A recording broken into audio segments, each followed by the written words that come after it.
Thank you. I will briefly introduce myself before moving on to the speakers. So, my name is Madalena Magneto Quick. You can just call me Maddie. I'm a lecturer in visual communication design with University of Wales Trinity St. David, and I teach at Wales College in Lanzhou University, China. I teach modules on speculative design, design ethnography, and design for social justice. Hoping to uh, teach a course on multi-species design as well this year. I finished my PhD last year at Te Victoria University of Wellington in New Zealand, where I researched the worlds of farms and farm animal sanctuaries and used storytelling to analyze and then communicate new worlds with farmed animals. I presented at this conference a couple of years ago, and I've been involved each year since then. And this is always one of the academic highlights of my year. So I'm really looking forward to the next four presentations and all the presentations over these next 2 days. I won't speak much longer because we will have a full session. So for each presenter, I'll introduce you by name and your affiliation, and then after your presentation, we'll have about 5 minutes or so for a Q&A before we move on to the next presenter. So I'm going to get right to it. I'll introduce our first presenter. So we have Chehaima Kawthar, who is a PhD candidate at the University of Liège. So whenever you're ready, take it over from me. So next up we have Hande Cicek, who is a master's student at Sabancı University in Turkey. So whenever you're ready, yeah, you can go. Hello, everyone. Thank you for all the organizers and everyone attending today. It's a pleasure to be part of this conference. My name is Hande. I'm a recent master's graduate in cultural studies, and today I will be giving a brief presentation based on my master's thesis, which I successfully defended in the last month. In this thesis, I explored everyday multi-species life on a vegan farm in Izmir, Turkey, and its relation to animal rights and ethics of multi-species co-living. This study examines the ways in which humans and non-humans animals live together on a vegan farm shaped by vegan ethics. It is rooted in an ethical and political concern. How might we live together with non-human animals in a way that respects their autonomy, subjectivity, and right to life? My motivation was to explore whether a different kind of multi-species togetherness is possible with formerly farmed animals, one grounded not in domination, use, or appropriation, but in shared vulnerability, care, and trust. To explore this, I focused on a small vegan farm in Izmir, the first and only one of its kind in Turkey, that functions both as an animal sanctuary and a multi-species co-living space with formerly farmed animals, but mostly chickens. This farm, through its practices, becomes a macro-political site where humans and non-human animals co-create a shared life. So the sociopolitical significance of this space is closely tied to the dominant perception of what is considered nature. During my time at the farm, I observed how space further unsettles the conventional binary between the nature and culture. It is reconfigured within the nature, the land is full of trees and plants, and most days are spent outside by both humans and non-human animals. Yet the space is also a product of human intervention and human-animal negotiation. So by immersing myself in those everyday practices, I sought to understand the layered dynamics of these arrangements, where the nature-culture divide becomes increasingly blurred within the vegan farm. The place, although mainly described as a vegan co-living arrangement, it also has a claim to be an animal sanctuary. Animal sanctuaries are spaces created to care for and rehabilitate animals rescued from systems of human exploitation.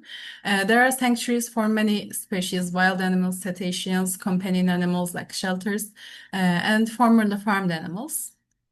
They differ in their practice around human intervention, especially in sensitive issues like sterilization, species separation, or public access.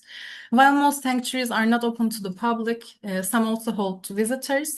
These visits are aimed at serving an educational purpose, helping to shift the perception about animal agriculture and species hierarchy. But they are also for raising funds to sustain sanctuary expenses. Sanctuaries also vary in scale and funding. Some, like the vegan farm that I'm exploring, are small and privately run. They are sustained through agriculture or by means of the founders. Others are larger with more formal structure, professional staff, and a focus on rescue work at a broader scale. Vegan farm is rather a small space. There are nearly 150 chickens and roosters, 10, 15 ducks, a few rabbits, goats, donkeys, and dogs. And throughout this presentation, I will show you the theoretical, methodological, and analytical layers of this research, aiming to discuss how multi-species co-living, when rooted in vegan ethics, can offer new political imaginaries, but also transform the way we understand knowledge, care, and interdependence.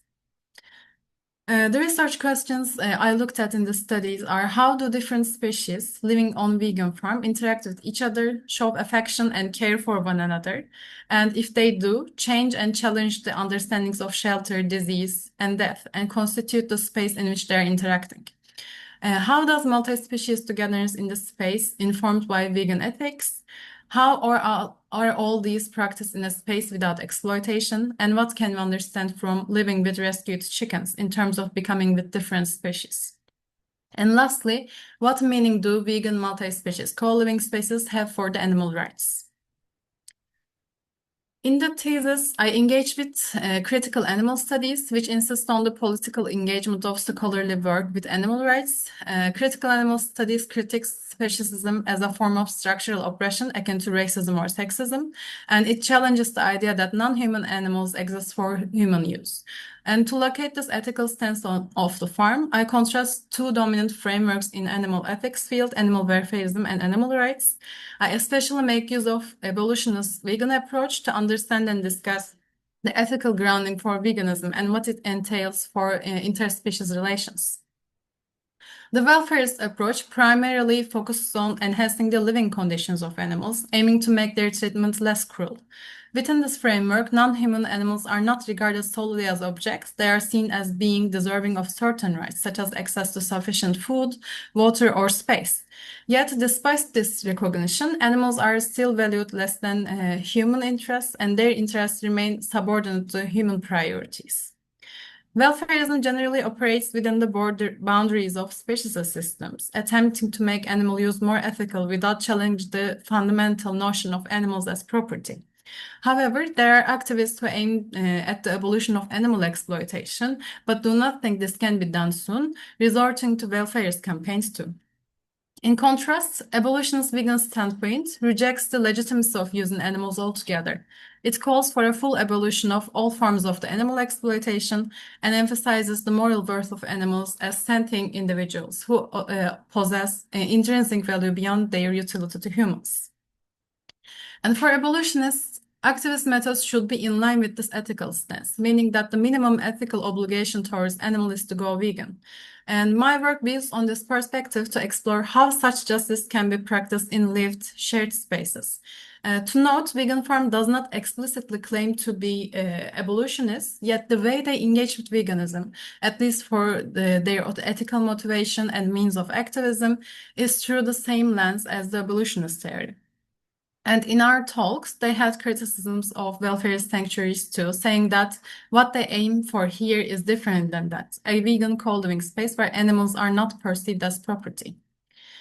Abolitionists suggest that as long as animals are treated as property and are denied their fundamental rights not to be used or killed, exploitation will inevitably persist. In most cases of the animal use, what is actually prioritized are human preferences, conveniences, or pleasures, none of which provides a morally justifiable basis for causing harm or taking the lives of non-human animals, according to abolitionist theory. The ethical motivation behind the establishment of the vegan farm is rooted precisely in this idea. While creating a space for co-living, the founders, who were already vegans before starting the farm, emphasized that their minimum responsibility towards animals was to be vegan.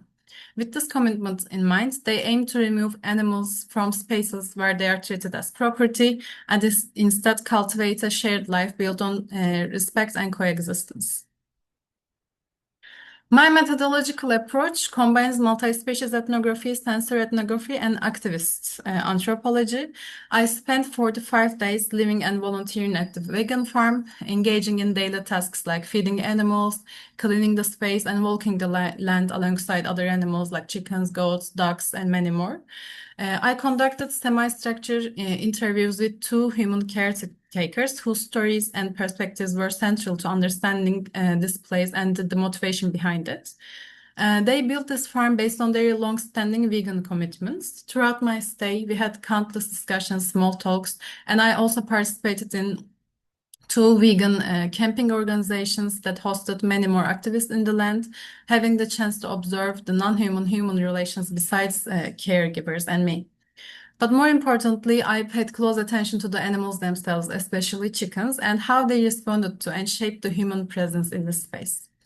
Sensory ethnography helped me to attune to the bodily and affective dimensions of co-living, the sounds of animals, how they ask for help, for food, for attention, the way they touch, the way they distance themselves from us or get closer, the way they eat their food, the way they communicate their likes and dislikes. These were mostly based on my one-on-one communication with animals since I was the main caregiver during my stay. Through these engagements, I sought to understand what it means to build trust, to communicate, and to share a space beyond human language. My positionality as a vegan activist shaped the way I related to the field, of course, and the beings in it. Firstly, being a vegan was helpful for me in terms of creating and sustaining my networks, both before and during my fieldwork. I reflect on this positionality as a vegan activist who is mostly grounded in evolutionist theory, rejecting the false neutrality that might be assumed in ethnographic work, especially when it comes to the systemic exploitation of animals and speciesism. And reflecting on this at times was difficult for me as it required taking a step back to see things from other perspectives. I should say that I do not portray love, care, or companionship between humans and animals as experiences that every being is capable of or even desires to engage in. Instead, I trace the effective moments at the vegan farm as just one possible form of such interspecies relationships, informed by vegan ethics. Yet I do say that if a relation is to emerge, this should follow the line of these ethics accordingly. This means that we should acknowledge that humans live alongside animals, whether they love or care for them, just like we live alongside other humans and whom we do not necessarily love or care for. Just like ethical obligations we have towards human, we have ethical obligations towards other species. I emphasize how an ethical sense of responsibility, grounded in respect for others' lives, can and should be cultivated in our communities. In my thesis, one of my motivations was to explore what it truly means to live with animals in an embodied material and ethical terms. What emerges from the everyday routines of multi-species co-living? How does a vegan way of living materialize through care, dependence, and attention? Caretakers at the farm do not see their coexistence with animals as something exceptional. Their motivation can be described as a way to contribute to social justice, and they also perceive this practice as a joyful commitment. Here, living with animals is also a form of resistance, a refusal to normalize exploitation, and a conscious effort to reimagine a community and to show their efforts to others who want to start a similar practice. Caregivers describe their space not simply as a sanctuary, but as a vegan farm, where animals are offered the freedom to live in ways aligned with their species-specific needs. They emphasize this difference quite often, saying that they are living with animals here, not only the ones rescued from exploitation, but also with bugs, hedgehogs, foxes, birds, scorpions, and many more other species. Respecting animals' rights to live means basically more than just keeping them alive for them. It involves ensuring conditions that reflect their needs and preferences. Meeting these conditions requires both general knowledge about their species and close attention to individual differences. And the farm's ethics involve creating flexible environments that allow for such dialogues. And this approach also extends to complex decisions, which are shaped by ethical positions as well as practical limitations, such as available resources. In this context, I draw on the Donaldson and Kimlicka's concept of zoopolis, which proposes political membership and rights for non-human animals. Their idea of positive rights, the right to shelter, care, and political participation, resonates deeply with the farm's everyday practices. The sanctuary is not just a protective space, but a political example in which domesticated animals are reimagined as co-writers of the space and relations. The farm also hosts biennial camps and festivals, welcoming around 100 people every year. And they also accept volunteers and collaborate with animal rights groups to rescue animals, turning the farm into both a sanctuary and a potential model for others. Located in a rural area surrounded by conventional livestock farms, the farm's presence also creates opportunities for dialogue with other neighbors. These interactions often lead to conversations about veganism and animal rights and may show how the farm fosters new relational possibilities beyond its borders. Denise, the co-founder of the farm, says that when establishing this space, she was encouraged by another sanctuary, which made her think that sustaining a sanctuary for farmed animals is possible. Through their engagement with other activists and surroundings, they try to exemplify the same potential for others. The space is also a place of emotional fulfillment for them, who expresses joy and affection in their relationships with animals they care for. Still, this shared life is not free of tensions. The ethical space is always in the making, always fragile. Therefore, here, multi-species ethics is shaped through practices shaped by time, emotion, and responsibility. Here, I focus on care not just as a practice of support or protection, but as a way of knowing. Care is epistemological. It is a mode of attention that allows us to perceive the subjectivity of another being. Getting to know animals requires patience, sensory openness, and an ethic of attentiveness. The farm becomes a space where traditional hierarchies of knowledge are destabilized. It is not only humans who observe and interpret. Animals respond, communicate, and shape interactions too. In many ways, they teach humans how to live more ethically, more gently, more responsibly. Here, I engage with the notion that care is always situated, vulnerable, and partial, but also transformative. It is through these slow, often mundane acts of feeding, watching, cleaning, or waiting that knowledge about the other emerges. This is a knowledge that is relational, embodied, and effective.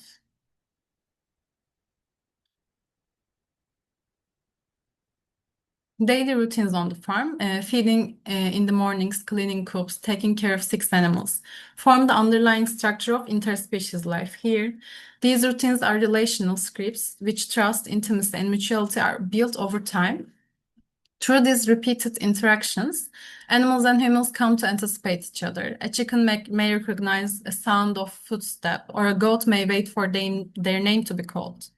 Through sounds, movements, and touch, animals express their interests and needs in various ways. I and many others coming to the sanctuary, interacting with them, learn how to respond, when to step back, or when to stay present. These shared moments taught me how interspecies care happens in the rhythm of daily life, through attention to these senses. This was how we built trust in an embedded way. I focus here on the importance of sensory ethnography, of using smell, sound, touch, movement as tools for understanding animals, as some sort of an interspecies language. These encounters show that cohabitation is not based on control or command, but on negotiation and attunement. The farm teaches us to think of routine not as repetition, but as a relational consistency. For instance, I follow the morning routines and how I feed animals to show how our relationality emerged through simple embodied acts such as walking, crowing, or chewing. Within a certain time and routine, we engage with each other through certain acts of care and attention. We produce knowledge about togetherness, how to navigate emotions, and sustain those relations. Even at times it seemed implausible. These were about the macro negotiations that had accumulated over weeks. Trusts were built through routines, consistency, and mutual attunement. To look at routines also gave me the chance to find a common ground to reflect on animals' perspectives in my work.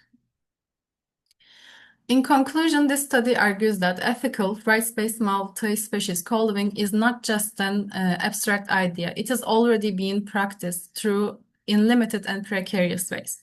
The vegan farm serves as an experimental space for rethinking non-human animal relationships through the lens of care, justice, and interdependence. It introduces a politically engaged care-centered model in a rural context. It suggests that sanctuaries, despite their limitations, can be powerful sites of ethical engagement, offering openings and potential for rights-based co-living. The farm is a space where animals are no longer defined by their usefulness. They are not expected to produce, perform, or please. Instead, they are allowed to simply live. This undoing of instrumentalization opens a space for relational ethics, one based on mutual presence rather than productivity. In this sense, the farm embodies an ethical engagement, remaining in relation even when it's inconvenient, messy, or emotionally demanding. My thesis was limited by time and resources, focusing mainly on a daily life and care at one vegan farm. So it does not reflect the wide range of other views, practices within the animal rights movement or vegan activism in Turkey. The study is also limited to a rural farm setting, missing urban or other forms of multi-species co-living. Looking forward, I can see several directions for future research. Comparative studies across different vegan sanctuary models and across countries could deepen our understanding of how political, economic, and cultural factors shape multi-species cohabitation in greater detail. Another key area may be the legal and policy landscape. How can we push for frameworks that recognize animals not just as beings to be protected, but as political subjects with rights of their own? And how can these micropolitical practices inform that kind of policy and lawmaking processes? So this was all. Thank you so much for listening. Okay, so the next one we have Maria Anjum, who is a master's graduate from the National Center for Biological Sciences in Bangalore. So, Maria, whenever you're ready. So thank you everyone for attending this talk where I'll be presenting the master's work that I did during my studentship at NCBS. And we'll basically talk about langurs and humans. So when it comes to the relationship between non-humans and humans, the one between humans and non-human primates are thought to be quite complex and unique. And this is often due to their perceived behavioral similarity to humans, their sentience, their adaptability, and the long history of overlap with humans, as well as the cultural significance. We have multiple examples of such relationships across time and space. For instance, the Manon community in the Republic of Guinea, they do not hunt or consume chimpanzees due to both their physical similarity as well as folklore about ancestral connections. In Bali, Indonesia, long-tailed macaques also hold religious significance. They're associated with the monkey god Hanuman from the religious epic of Ramayana. India too is home to around 22 species of non-human primates. One of these is the golden langur, which is an endangered species endemic to the northeastern part of India, as well as the neighboring country of Bhutan. So just like how the chimpanzee and the long-tailed macaque hold a cultural significance in the local communities' lives, do the golden langur also hold such prevalence? These are the two questions that I wanted to explore in my study. Is there any relationship between golden langur and people? And if so, what are the factors that shape them? Maria, sorry to Study, interrupt. Would you mind maybe getting just a little bit closer to the mic? Some people are having a little bit of an issue hearing okay, you. is this better? That's better for me. Yes, much better, everyone is saying. Thank you. All right, great. The study was conducted in the country of India, in the northeastern state of Assam, in a district called Bongaigaon, specifically in the villages around a forest fragment called Kakojana Reserve Forest. Here you can see the village boundaries in brown on the map.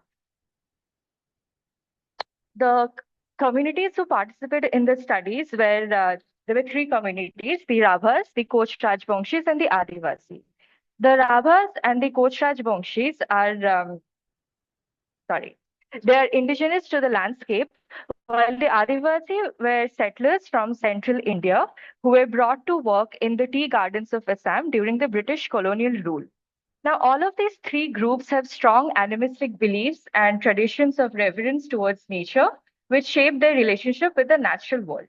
So, like I was saying, the questionnaire included themes which were related to non-human primates, such as the history and nature of interactions, the ethnoethology, and there were also themes which were related to forests, like, for example, the changes in forest over time and forest conservation. So across four villages, we conducted a total of 112 interviews, and all of these interviews were conducted in Assamese, and they were also audio recorded after informed consent from the participants. The interviews were then translated into English, and using inductive coding, we identified emergent themes. We'll now move on to the findings, which I have presented as a narrative in the following slides. Multiple quotes are included from participants whose identities have been modified to maintain anonymity. The langur is generally whitish in color, between November and March. After the rains, the dust and dirt on the fur are washed away, revealing the golden color once more.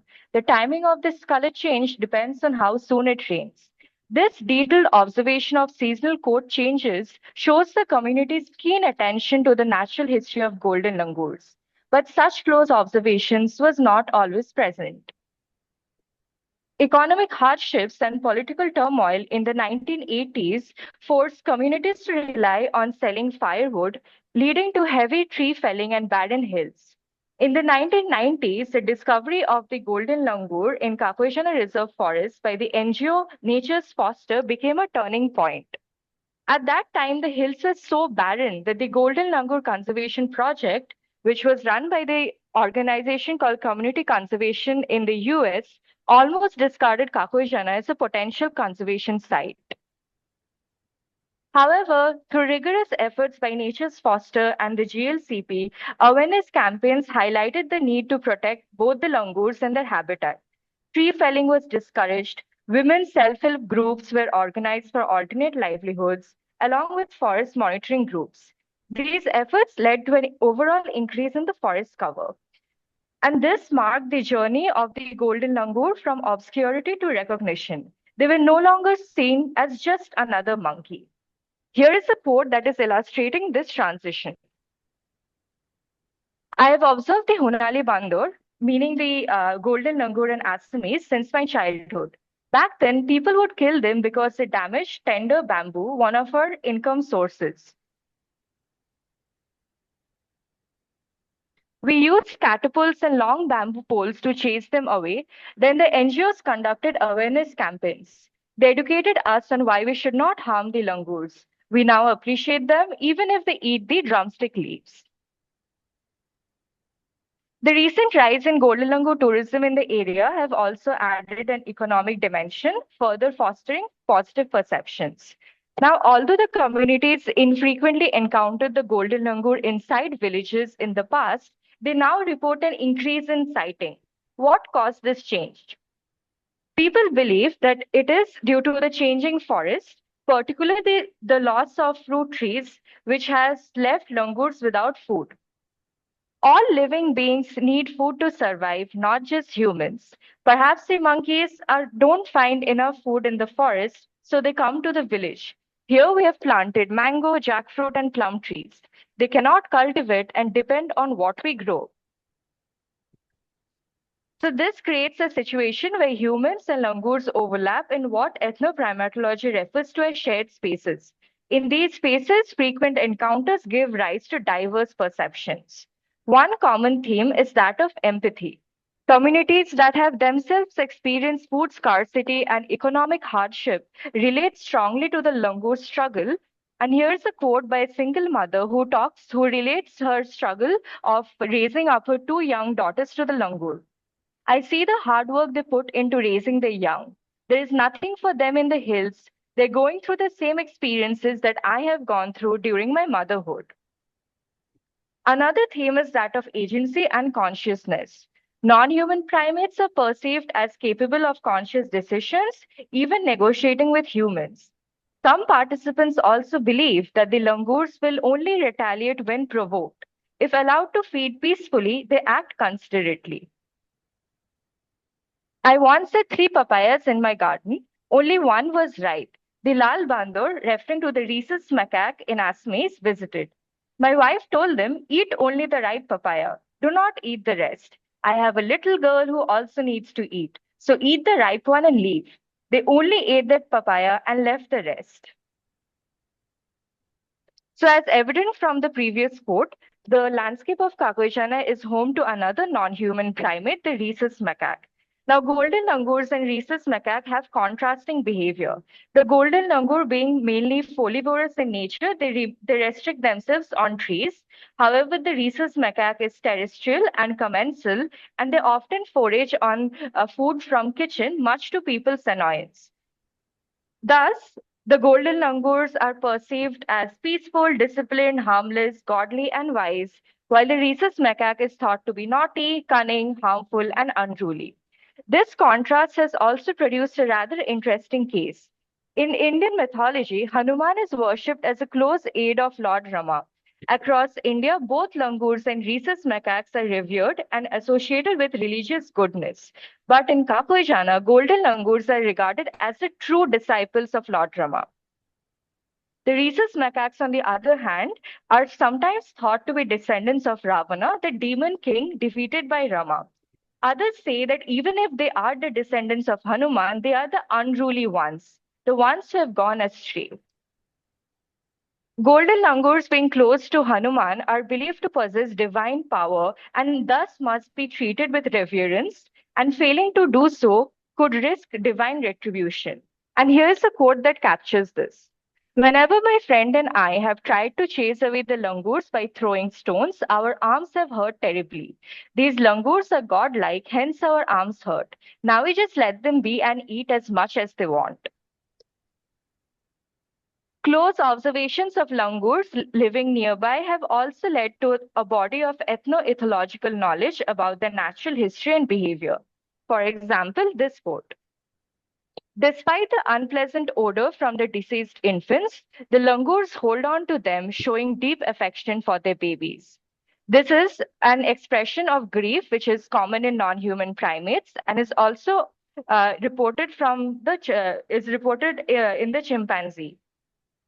So overall, we see that the golden langur in Assam, specifically to the Kakoijana landscape, is more than just wildlife.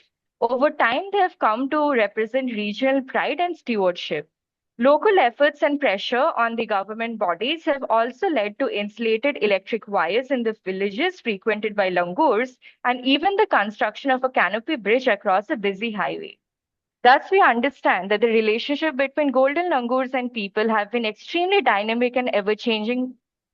Forest changes, NGO interventions, the presence of rhesus macaques, religious and cultural beliefs, and the lived experience of communities have all come together to shape this unique bond. With that, I would like to end my talk. If anyone is interested to know further about it, please feel free to reach out to me on the following handles. Thank you. Last up in this session, we have Ave Owen, who is a PhD student at King Mongkut's University of Technology, Thonburi. So Ave, whenever you're ready. Great, thank you everybody, and thanks to the conference organizers for giving me a chance to present. My name is Ave Owen. I'm a PhD student at King Mongkut's University of Technology, Thonburi, but the research I'll present today is actually research conducted as part of my master's degree in Project Dragonfly through Miami University. And it looks at the role of alternative crop cultivation in promoting human-elephant coexistence through a multidisciplinary lens. So the study takes place in Ruam Thai village in Khoiburi district in Prachuap Khiri Khan province in Thailand. I've lived in the area for the last 6 years, studying the wild elephant population in Khoiburi National Park, where Ruam Thai village sits on the border of. The national park is home to about 300 wild elephants and nearly 10% of Thailand's remaining wild elephant population. The majority of the community members earn their main source of income from pineapple cultivation. And pineapple, being a very sweet and fragrant crop, attracts wild elephants out of the national park into human-dominated agricultural landscapes on a nightly basis, which results in economic loss and crop and property damage and other psychosocial consequences. So before I dive into the methods and the study goals, I want to share just a few results from the study to kind of paint a picture and set the scene for what human-elephant coexistence looks like in this area. So 91% of people in this community currently experience negative consequences as a result of their proximity to elephants. 77% feel they cannot coexist with wild elephants, and nearly half of the people in this community are encountering elephants at least once per week in their farm. In addition, other challenges faced by community members who are cultivating pineapple include the rising price of chemical fertilizers, herbicides, and other sprays required to get pineapple through its cultivation cycle. Market instability sees 70% increases and decreases in the pineapple price, leaving farmers in a precarious position, not knowing how much they'll get per kilogram when it's time to sell. And finally, the sustained exposure of farmers and their land to agrochemicals is another concern for people in this area. Further, 70% of people experience worry or stress when traveling to or from their farm to guard their crops at night when elephants most frequently come out of the national park and forage on crops. 59% experience lack of sleep, and 32% are reporting social isolation from having to leave their friends, their family, and go into a small hut on their farm and wait for elephants to come throughout the night. So we wanted to investigate whether a transition from pineapple to an alternative crop species that would be less palatable to elephants could promote human-elephant coexistence in this area. And we sought to assess this through a multidisciplinary lens. So firstly, in an ecological context, we wanted to understand the susceptibility of various crop species to elephant-caused damage, to analyze the profitability of those alternative crops compared to the conventionally grown pineapple, understand the barriers and motivators perceived by farmers when considering alternative crop cultivation, and finally, bringing it all together, analyzing the ecological, economic, and social factors that shape the profile of these pioneer farmers who are most interested in transitioning. So we started the study in a community-based and participatory way. We hosted 20 local farmers for a participatory action research workshop where they gathered to assess what are the criteria of a crop species that would be a suitable replacement for pineapple.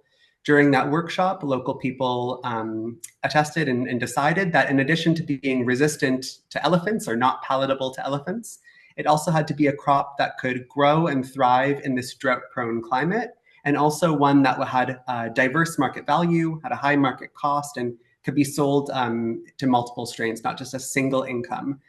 The local people that joined this workshop also designed the research plot. They selected the crop species that would tick 1, 2, or 3 of those criteria.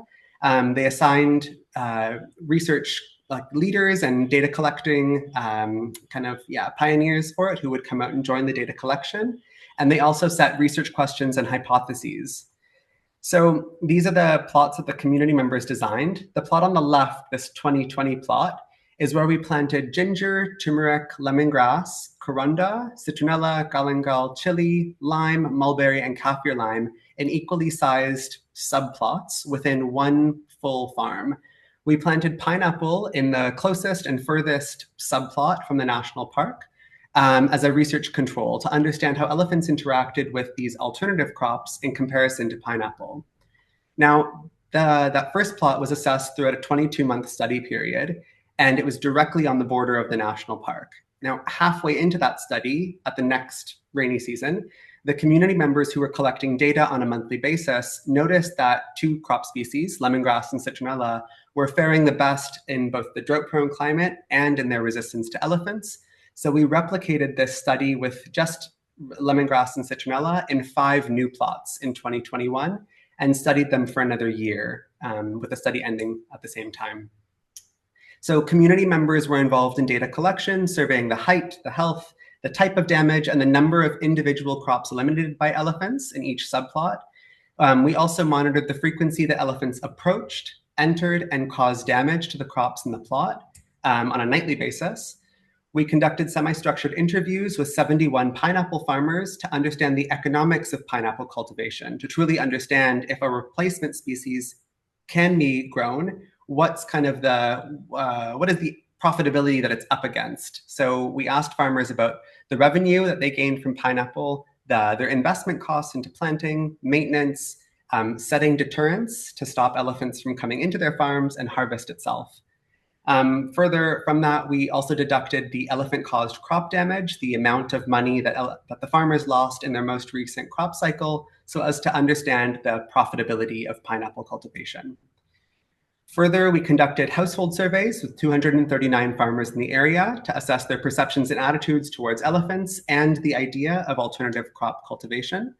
From that, we also were able to discern the barriers and motivators perceived by farmers when considering a transition to alternative crops.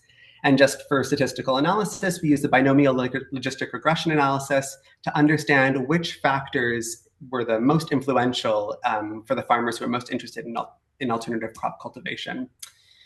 So farmers entered the plot, elephants entered the plot quite a bit throughout the study. You can see from these photos some elephant footsteps walking around the alternative crops or stepping just beside or over them, but not interacting or damaging the lemongrass, mulberry, or citronella that's pictured here.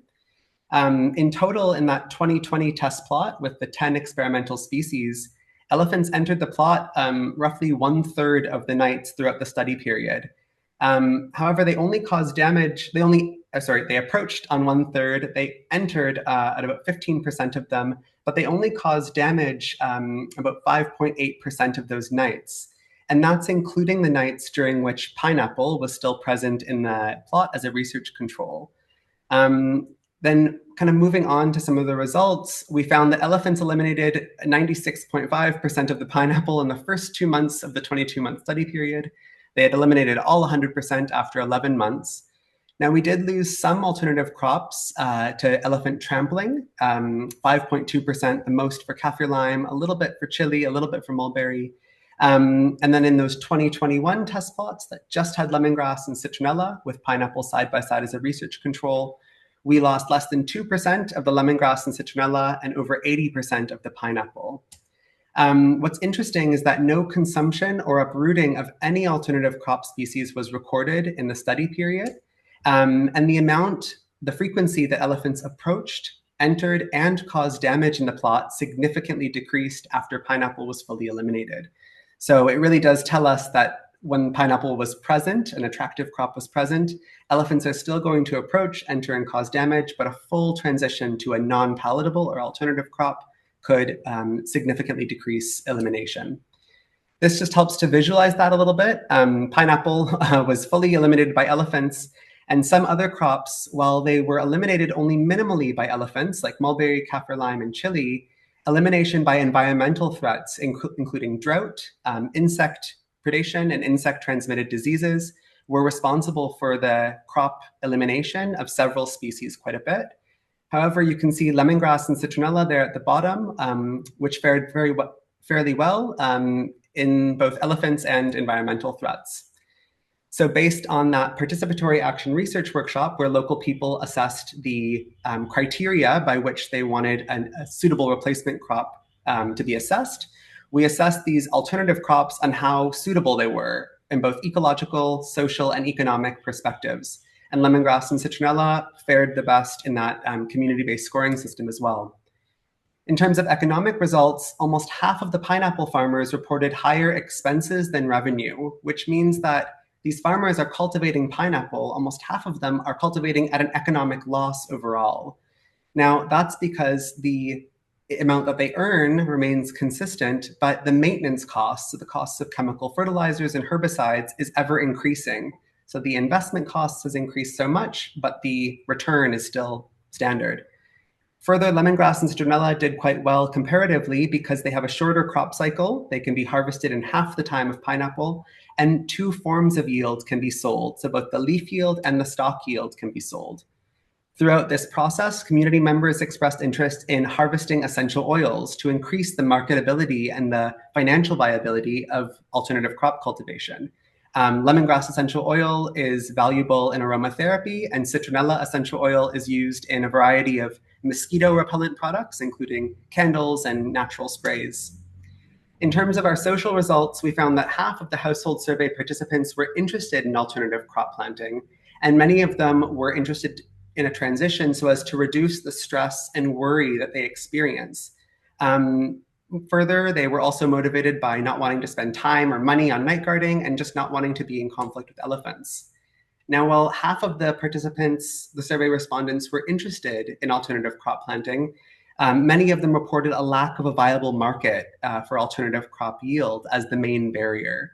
Also, the belief that elephants will trample and uproot alternative crops and that alternative crops would not withstand this drought-prone climate. Further, moving on, in terms of that early adopter profile, so out of this whole community, the population of Ruam Thai village is roughly 2,000 people. Now, there's a small group of people we identified through our survey results as like pioneers or ideal early adopters. And they were motivated to try alternative crop planting by the frequency that elephants visit their farms, by experiencing both negative consequences from elephants and positive benefits from elephants. And people who feel they were able to coexist with elephants were more likely to be interested in adopting alternative crop cultivation. This was really interesting because it taught us that people are not motivated to change their behavior by just one factor or just by negative experiences, but by earning benefits from elephants and feeling able to coexist with elephants. That also motivated behavior change to this nature-based solution.